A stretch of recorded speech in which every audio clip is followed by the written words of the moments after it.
বঙ্গ রাজনীতি ছত্রে ছত্রে যেন কাহিনী। সময়ের স্রোতে কখন কিভাবে রাজনৈতিক অঙ্কের হিসেব নিকেশ বদলে যায় তা সত্যি বুঝে ওঠা বড় কঠিন। তবে প্রত্যেকটা নির্বাচন তো ফিরিয়ে আনে সেই স্মৃতি। এই যেমন ধরুন হুগলি নদীর পাড়ে হাওড়া, যা একসময় প্রাচ্যের শেফিল্ড নামে পরিচিত ছিল, সেই শিল্পনগরীর তকমা আমরা জানি বহুকাল আগেই হারিয়েছে হাওড়া। ছোট বড় নানান কারখানা বন্ধ হয়ে গিয়েছে, আর বাকি যে কারখানাগুলো চলছে তা একেবারে মৃতপ্রায়। তবে অতীতের গৌরব আর বর্তমানের দুর্দশার এই যে হাওড়া, সেই হাওড়ার ছবিটা এখন ঠিক কিরকম চলুন একবার দেখে নেওয়া যাক আজ বাংলার হটস্পটে হাওড়া লোকসভা কেন্দ্র।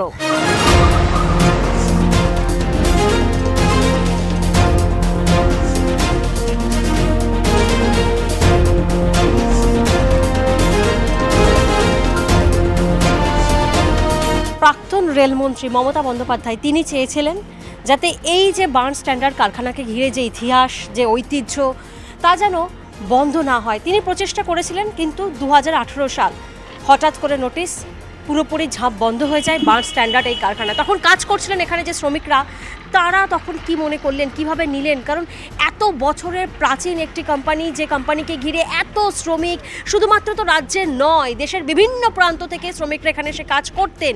হঠাৎ একটা সিদ্ধান্ত, ইতিহাসের পরতে পরতে জড়িত থাকা যে কারখানা হাওড়াকে কার্যত শেফিল্ড, প্রাচ্যের শেফিল্ড বলেও পরিচিত করতো হাওড়াকে, সেই কারখানা হঠাৎ বন্ধ হয়ে গেল। কি হলো তারপর?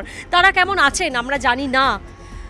নির্বাচন আসে, দিনক্ষণ মেনে সেই নির্বাচনের স্মৃতি ফিরিয়ে দেয়, আর আরও একবার জানার চেষ্টা হয় যে ওনারা কেমন আছেন, কি করছেন আজ।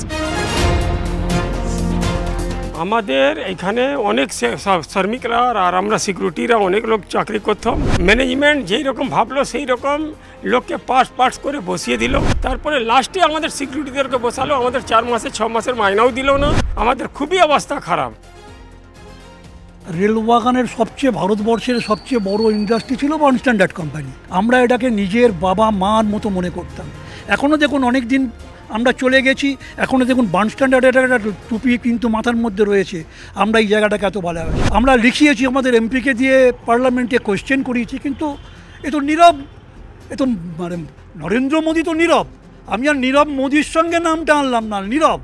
এর কোনো উত্তরই নেই। যারা বলছে মমতা ব্যানার্জিকে প্রশ্ন করছে চাকরি কই, তারাই তো চাকরি ছিনিয়ে নিয়েছে। এখন লোন নিয়েছি, এখন লোন দিতে পারছি না, এইদিক ওদিক চা বিক্রি করছি, ঝাঁটা মারছি, এই করে করে সংসার চালাচ্ছি। कभी लगता है कि रोशनी फिर से यहाँ पे जलेगी?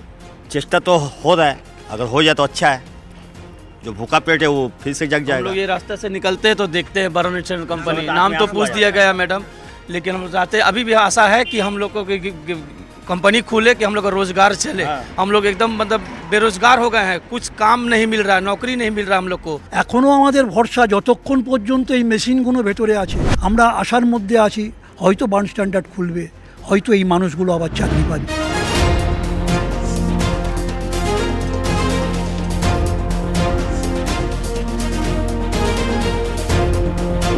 হঠাৎ একটা সিদ্ধান্ত 2020 পুরো মানে আপনি ভেবে নিন যে এই বার্নের কালো দিন ছিল।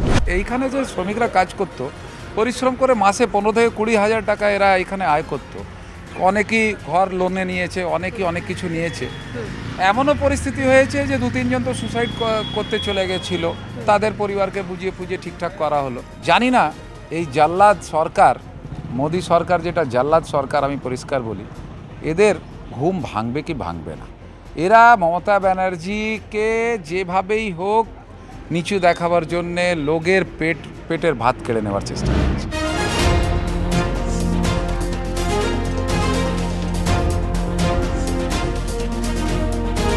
একজন শুধুমাত্র পার্মানেন্ট সিকিউরিটি গার্ড, উনি এখনো এখানে থাকেন। ভাইয়া, आप अकेले रहते हैं यहाँ पे? हाँ मैडम, हम यहाँ अकेले ही रहते हैं। बीआरएस नहीं दिया, इसलिए हम लोग को नौकरी से ज़बरदस्ती निकाल दिया गया। उसके बाद रोज धमकी मिलता है, निकाल देंगे, मार के भगा देंगे, ऐसा धमकी हमको रोज मिलता है। यहाँ पर पानी बंद, सब चीज़ बंद करके रखा हुआ है।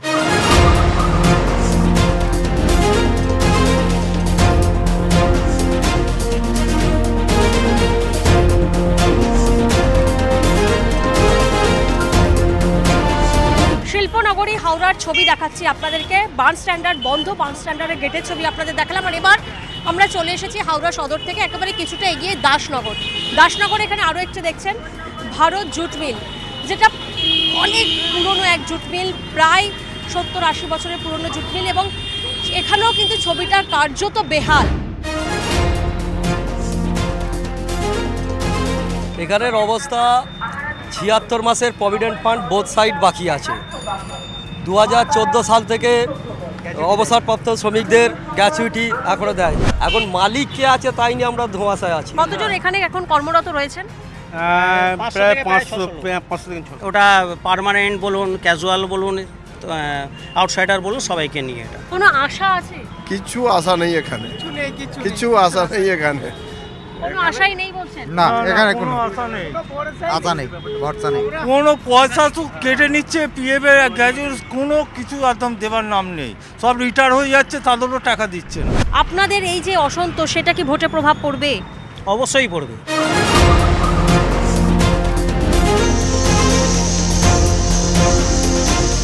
তথ্য বলছে 70-এর দশকের পর থেকে হাওড়ায় সেভাবে শিল্পোন্নয়নের কাজ হয়নি, এবং আমরা জানি যে একসময় হাওড়া শহরের পরিচিতিই ছিল শিল্প শহর হিসেবে। বড় বড় কারখানাগুলি তো বন্ধ হয়ে গেছে, কিন্তু ছোট কারখানাগুলোর ঠিক কী অবস্থা? আমরা জানি যে হাওড়ার দাসনগরে একাধিক লেদ কারখানা রয়েছে, ছোট বড়, কিন্তু সেই লেদ কারখানাগুলোর হাল হাকিকাত কি? শ্রমিকদের কি পাওয়া যাচ্ছে, নাকি শ্রমিক অসন্তোষ রয়েছে, নাকি মুখ ফিরিয়ে নিচ্ছে নতুন প্রজন্ম?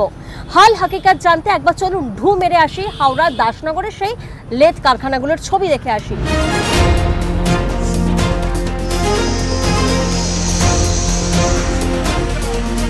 হটস্পটে হাওড়া লোকসভা কেন্দ্রের বিভিন্ন এলাকা আমরা ঘুরে দেখছি, যেখানে ছোটখাটো ইন্ডাস্ট্রি রয়েছে সেখানেও ঘুরে দেখছি যে সেখানকার ঠিক কী অবস্থা। শ্রমিকের সংখ্যাকে চোখে পড়ার মতন কাজ কি পাওয়া যায়?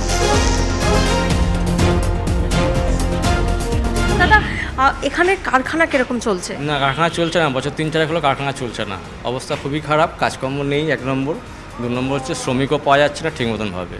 কেন শ্রমিক কেন পাওয়া যাচ্ছে না? পাওয়া যাচ্ছে না কারণ হচ্ছে আমাদের লেদের যে ইঞ্জিনিয়ারিং গুডসের ওপর যে ধরুন রোজ ডেলিতে যে টাকাটা দেওয়া দরকার আমাদের, সেটা আমরা দিতে পারছি না। কাজের দাম কমে গেছে, মান কমে যাচ্ছে, সেই জন্যই প্রবলেমটা হয়ে যাচ্ছে। ওরা যদি টাকা যদি ঠিক না পায়, সেক্ষেত্রে আমাদের লাইনে কাজে আসছে না। নতুন প্রজন্ম কেউ কাজেই আসছে না লেদের জায়গায়। বড় কারখানা বন্ধ হয়ে যাওয়ার জন্য ছোট কারখানাগুলো আস্তে আস্তে মার খেয়ে যাচ্ছে। কোনোভাবে আশা জাগে যে এই যে ভোট আসে, ভোটের পর হয়তো যদি এটা হতে পারে না, হতে পারে কি পারে না সেটা নিয়ে কিছু মন্তব্য করে লাভও নেই। দেখা যাক লোকসভা ভোটের পরে কি আসছে। আগে যে ধরনের কাজ করতাম আমরা, সেই এখন সেই কাজ নেই। দিন কাটে ঠিক করে, চলে যাচ্ছে কোনো রকম। কাজকর্মের বাজার খুবই খারাপ, কি হবে ভবিষ্যতে তা জানি না। কতদিন ধরে এই লেদ কারখানায় কাজ করেন?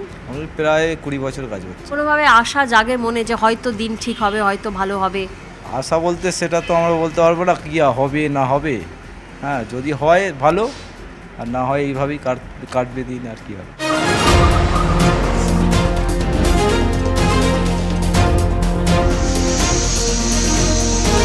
শিল্প শহরে সেই জৌলুস আর নেই হয়তো, কিন্তু পরিশ্রমের ছাপ আজও চোখে মুখে। মরচে ধরা গা ছুঁয়ে আজও বয়ে যায় নদী, আর এভাবেই দিনক্ষণকে সাক্ষী রেখে কেটে যায় এক একটি নির্বাচন।